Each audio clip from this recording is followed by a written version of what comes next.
இயேசு கிறிஸ்துவின் நாமத்தில் உங்கள் அனைவரையும் அன்போடு கூட வாழ்த்துகிறேன்.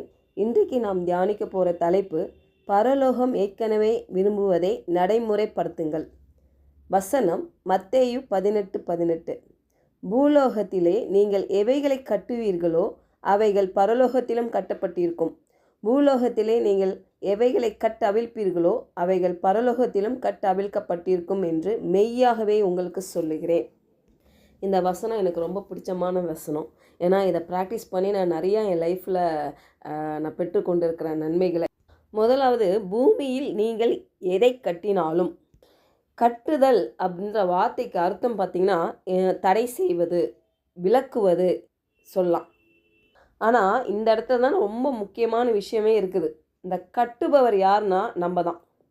அதாங்க அந்த வசனம் சொல்லுதுப்பாங்க, பூமியில் நீங்கள் எதை கட்டுகிறீர்களோ அது பரலோகத்திலும் கட்டப்பட்டிருக்கும் என்று இயேசு கிறிஸ்து சொல்கிறார். பரலோகம் ஏற்கனவே ஒரு ஸ்டாண்டர்டான நிலையை நிர்ணயித்திருக்குது பாருங்க. இப்போது பரலோகம் ஏற்கனவே விரும்பியதை நடைமுறைப்படுத்துவதே நம்முடைய வேலை. இப்போது நீங்கள் ஒரு எதிர்மறையான காரியங்களில் இல்லாட்டி பிரச்சனை, போராட்டங்கள், பலவீனங்கள் இந்த மத்தியில் நீங்கள் ஒன்றை கட்டும்போது இப்படி சொல்கிறீங்க, என் வாழ்க்கையில், என் குடும்பத்தில், என் மனதில், என் சரீரத்தில், என் நீதியில் செயல்பட உனக்கு எந்த உரிமையும் இல்லை. ஏன்னா பரலோகம் ஏற்கனவே அதை தடை செய்து விட்டது, அது கட்டி விட்டது. அதனால தான் பாருங்கள், ஒரு சரீரத்தில் நோயை பார்க்கும் பொழுது என்ன பண்ணுறோம், அதை கட்டும் பொழுது அது நம்ம புதுசாக ஒன்றும் பெருசாக நம்ம முயற்சி பண்ணி நம்ம கட்டுறதில்ல, அது பரலோகத்தில் ஏற்கனவே அது நிர்ணயம் செய்திருக்கிறது. அந்த இடத்துல நம்ம இருந்து நம்ம அதை என்ன பண்ணுறோம், யூஸ் பண்ணுறோம் அந்த அத்தாரிட்டியை. ஏன்னா பரலோகத்தில் எந்த நோயும் அனுமதிக்கப்படுவதில்லை. அதனால் பரலோகத்தில் தடை செய்யப்பட்டதை நான் தடை செய்ய எனக்கு முழு அதிகாரம் உண்டு. அப்புறம் பரலோகத்தில் கட்டப்பட்டிருக்கும் அப்படின்னு பார்க்குறோம் இல்லையா, அது ஏற்கனவே பரலோகத்தில் செய்யப்பட்டு விட்டது. அப்போ நம்ம பூமியில் நம்ம அதோடு இணைத்து கொள்கிறோம்.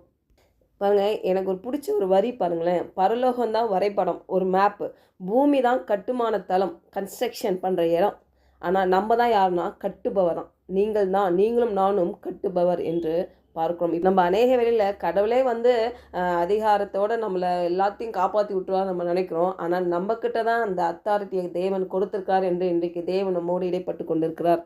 ஏன்னா பரலோகத்தின் சித்தத்தை பூமியில் நிறைவேற்றுவதே நம்முடைய வேலை பாருங்கள்.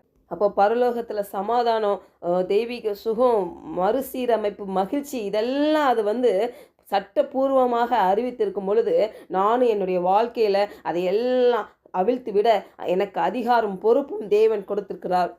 நோய், வறுமை, சரீரத்தில் பலவீனம், மனசோர்வு, ஒடுக்கப்படுகிற நிலைகள், இந்த எந்த விஷயமே பரலோகத்தில் அனுமதிக்கப்படுவதில்லை. அப்படின்னா விசுவாசிகளாகிய நாம் ஏன் இவையெல்லாம் அனுமதிக்கிறோம்? பரலோகத்தில் ஒரு நொடி கூட அனுமதிக்கப்படாத அந்த காரியம் பூமியில் நம்ம சகித்து கொண்டிருக்கிறோம்.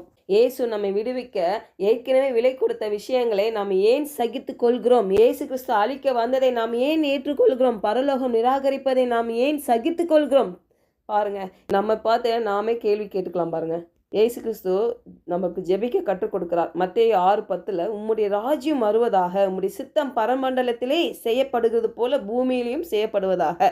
இயேசு கிறிஸ்து சொல்கிறார் பாருங்க, பரலோகம் எப்படி இருக்குதோ பூமியும் அப்படி மாற்றுங்கன்னு சொல்லுகிறாரு. அவர் சித்தத்தை நம்ம நிலைநாட்டணும்னு சொல்கிறாரு. என்னுடைய பிரசன்னத்தையும் என்னுடைய அதிகாரத்தையும் எடுத்து ஜெயம் கொள்ளுங்கள் என்று சொல்லுகிறார்.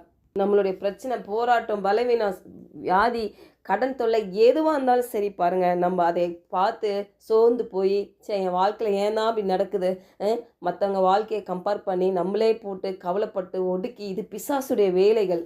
பாருங்கள், நம்ம எதிர்க்கவில்லையோ அது நிலைத்திருக்குமா நம்ம வாழ்க்கையில். அதுக்கு தான் தேவன் ஒரு வசனம் சொல்லியிருக்காப்பாங்க, யாக்கோபு 4:7, ஆகையால் தேவனுக்கு கீழ்ப்படிந்திருங்கள், பிசாசுக்கு எதிர்த்து நில்லுங்கள், அப்பொழுது அவன் உங்களை விட்டு ஓடி போவான். இப்போ கிறிஸ்துவுக்குள் தங்களுக்குள்ள அதிகாரத்தை அறிந்த ஒருவரால் எதிர்கொள்ளப்படும் போது மட்டுமே பிசாசு பின்வாங்குகிறான். பாருங்கள், பரலோகம் நோயை சகித்து கொள்ளுங்கன்னு சொல்லலை.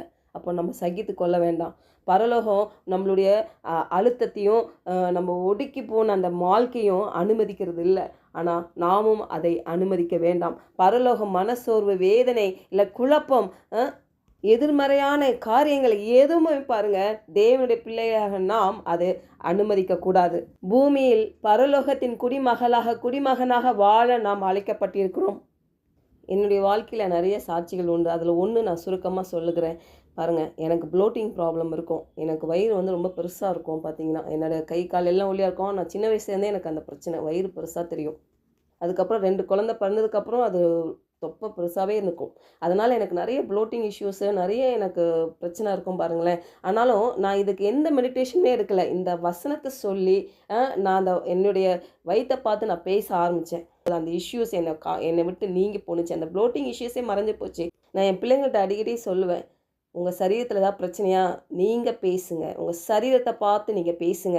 தேவன் வல்லமை கொடுத்துருக்காரு நம்மளுக்கு.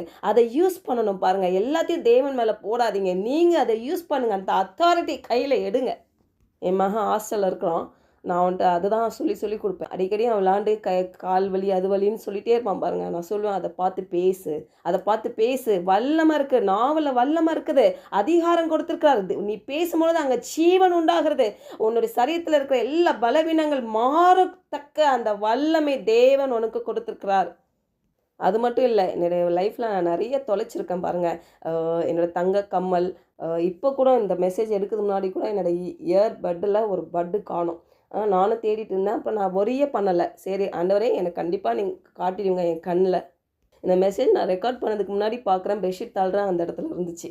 அதனால் நம்ம சின்ன விஷயம்னாலும் சரி, பெரிய விஷயம்னாலும் சரி, தேவன் சொல்லி கொடுத்த அந்த வசனத்தை வைத்து விசுவாசத்தோடு பாருங்கள். நாம் பேசும்பொழுது கண்டிப்பாக நம்ம அதை பெற்றுக்கொள்வோம். தேவன் அற்புதமாக என்னை நடத்தி வருகிறார். அப்போ வசனத்தை நம்ம படிக்கிறது மட்டும் இல்லாமல் கேட்குறது மட்டுமல்ல, அதை நம்ம செயல்முறையில் படுத்துவதுலாம் நம்மளுடைய வெற்றி இருக்கிறது. ஜெபிக்கலாம். பரலோக தகப்பனே, ஆண்டவரே, இந்த நல்ல வேலையில் ஆண்டவரே அப்பா எங்களுக்கு சொல்லிக் கொடுத்த அந்த சத்தியத்துக்காக உமக்கு நன்றி செலுத்துகிறோம்.